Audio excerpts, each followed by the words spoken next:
Ed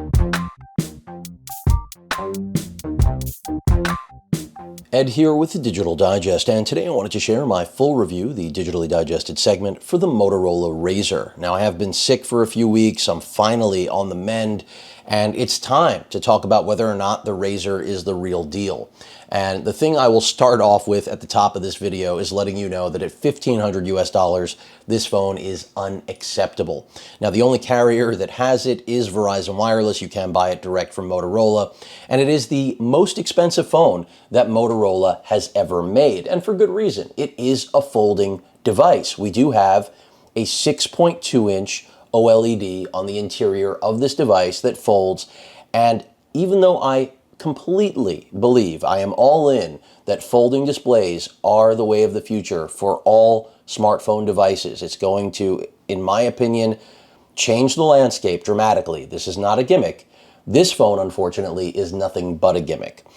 And that's because at $1,500, yes, it's a folding phone. It makes and receives calls. It can do pretty much anything that any other smartphone can do.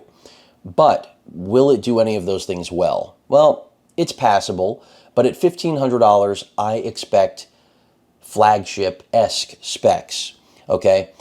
This phone doesn't deliver that in any area, and I mean literally not one single area. So the display we have inside here, it's fine. You know, as I mentioned, a 6.2-inch display, and it's acceptable. But that's really the story of this entire handset. Everything is just acceptable. And at $1,500 US, this is going to do more harm to the revolution that it's trying to present to all of us as consumers than good. Something like the Samsung Z Flip, which I am also reviewing presently, this is a step in the right direction. Samsung gets most of the things they need to right. So, a comparison, another video. Here, focusing on the Razr, unfortunately, while I give Motorola credit, it's really Lenovo, as I mentioned, for being the only company other than Samsung to step into the foldable market, they did just about everything wrong.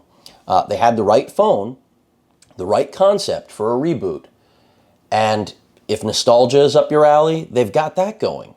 But that's where everything else falls apart. So, okay, the front screen, they did right. And when I say they did right, folding phones need to have front displays that are usable. And you can get to any of your notifications by simply swiping up, and you get that preview.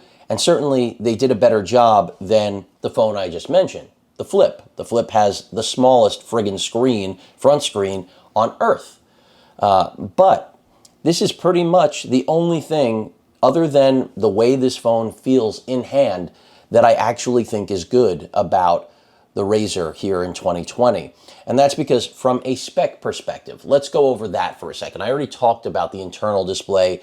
We have a larger than what you'll find on the Z Flip, I think it's a 2.7-inch or 2.6-inch display here.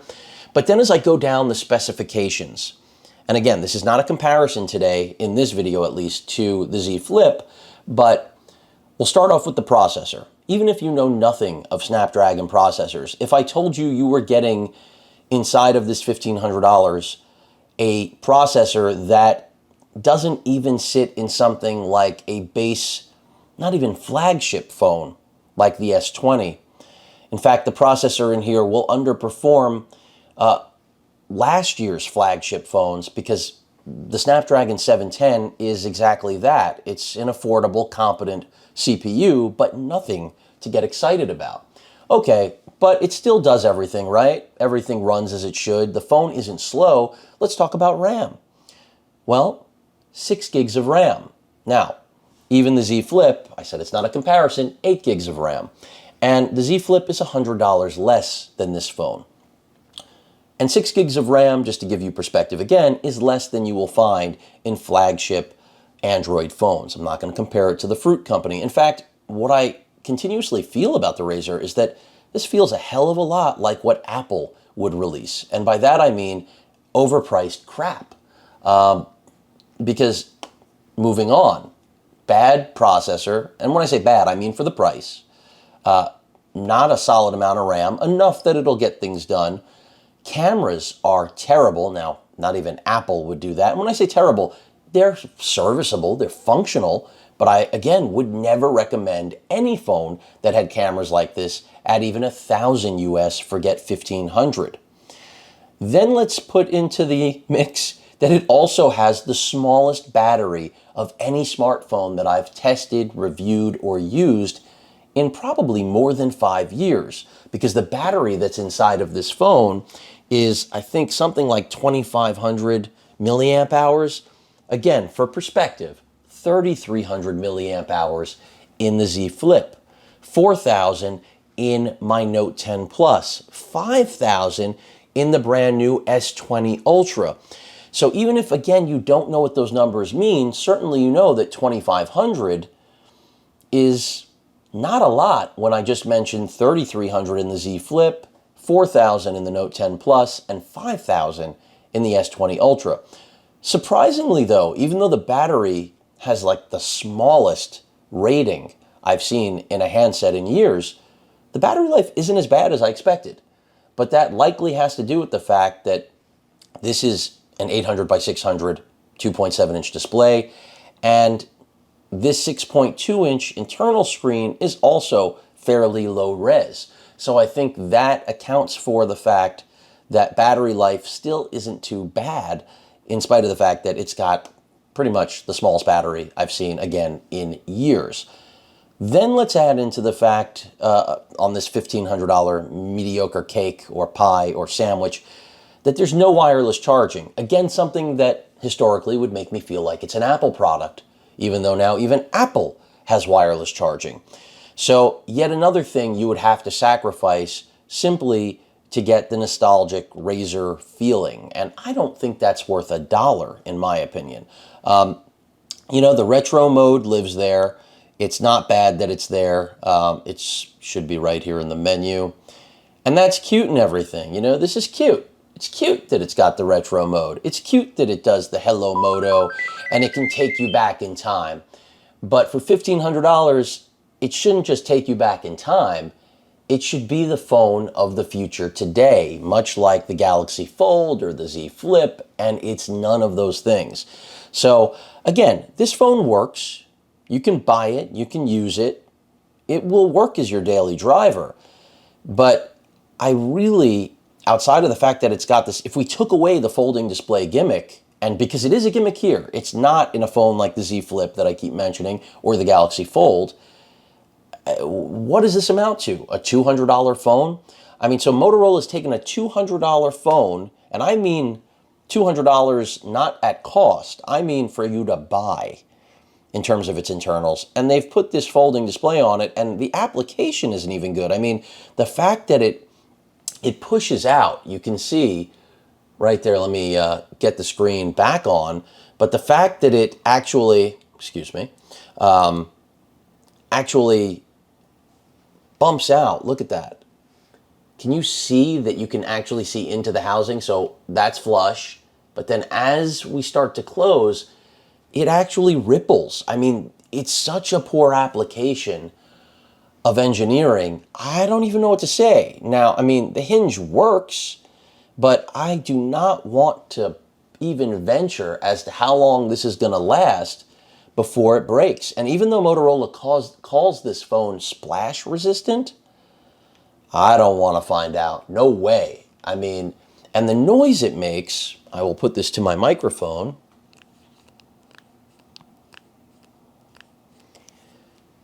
There shouldn't be a noise, in case I didn't have to tell you. And I'm not going to show you even web browsing or anything like that, because you know what? It works. That's not what this review is about. It's about whether or not this is innovative or, as I stated at the top, harmful to the entire trend of folding devices. And I think it's toxic because, I mean, I've mentioned it all. The processor's bad. The RAM is small. The battery is the tiniest on earth. No wireless charging. And it's half plastic, but oddly still solid in the hand. So really the only thing that Motorola got right about this phone, and call quality's fine, but the only thing they got right is that they didn't put a minuscule screen here on the front of the phone. which is something Samsung still can't figure out, but they will. Samsung will. Motorola, on the other hand, even with this larger display on the front, I mean, yes, it's nice that the power button and the volume rocker are tactile. I like that. The fingerprint scanner and this whole chin is a disaster.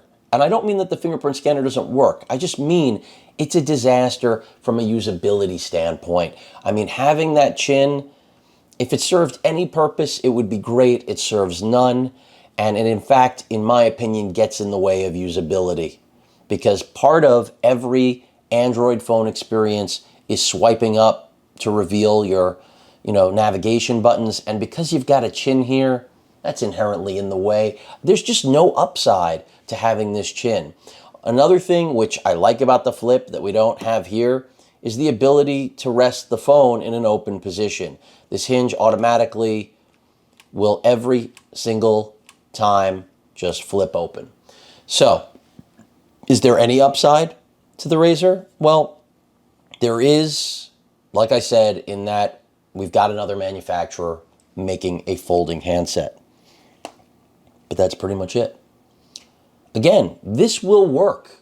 You can buy this and you can use this and you won't be upset with its performance. I mean, the cameras to me are a complete downgrade. I mean, for me personally, if you said to me, I'm giving you this phone for free, Ed, and maybe I should have started the video this way, I would not give up my Note 10 Plus in a second or in a year for this. Because as cool as a folding phone is, it's got to give me something more than what I presently have. And while the form factor, for me, is a key selling point, because as phones have gotten larger, they've outgrown my pockets. The camera quality here, even if I were to accept the processor and the RAM, because I could live with it. The camera quality and knowing that I do not trust the build quality of this display, which literally, bends, and I don't mean in the way it's supposed to. I mean, it ripples, it pulls, it gets taut in different areas. It actually lifts off of the housing between that and the camera. And again, the horrible battery life, which is surprisingly good considering the size of it, but that's not good, makes this a no-go. And also giving up wireless charging, which to some may not be a big deal because look, Apple users didn't even consider wireless charging for a decade of its existence until Apple finally blessed them with it. There's just no way in hell I could ever go back in time in order to get one innovation of a folding display, especially in a world where the Z Flip, of course, exists. And I will be doing a video comparing these two, even though after watching this, you probably are saying to yourself, why the hell would you even bother? It's because guess what? There are people that are trying to decide between them. I mean, I don't know many, but I know they're out there. Because after all, only $100 separates them. And one thing I will tell you is that I do feel like the Motorola phone, besides having a better front display, does feel in the hand more solid than the Z Flip. But there's no way in hell I would ever pick the Razr over the Z Flip in spite of the micro display that we have here or the fact that the Razr feels a little bit more solid. No, there's just no way. And that's because the Z Flip outclasses the Razr in every element other than what I just mentioned, that front display really. And even me saying that the Razr feels more solid in the hand, it's nowhere near enough to recommend the phone, clearly. So that's kind of it. I mean, yes, I'll be doing a comparison probably after I cut this because I do feel it's necessary. But stay as far away from the Motorola Razr as physically possible. I mean, if you bump into me and you see it, great. But do not buy this phone. Do yourself a favor. And even if it goes down in price, which it will, I guarantee it, even at $1,000, I said this is unacceptable. If this phone was $500, $600, I could see it being viable. And it will never be that price. I mean, at a launch. Now, if Motorola makes a second version of this, addresses the folding display so it doesn't look like a shower curtain. And if they actually put decent specs inside here, give us at least the 8 gigs of RAM here. Give us cameras that are formidable to top tier cameras. They don't have to be the best. They just have to be competent. And actually give us battery life. Lenovo, Motorola, will actually have a device worth your time. But for now, steer as far clear from that Razr. This is the only foldable that you really want to consider other than the much larger Samsung Galaxy Fold. That rounds it out. Terrible specs, terrible battery life, and a price from another planet. That is the Motorola Razr in 2020, doing irreparable harm to folding devices around the world. Any questions or comments, please feel free to post them. By the way, it doesn't help that it's only on Verizon. Again, any questions or comments, please feel free to post them. Hit that like button, and as usual, please feel free to subscribe. Later.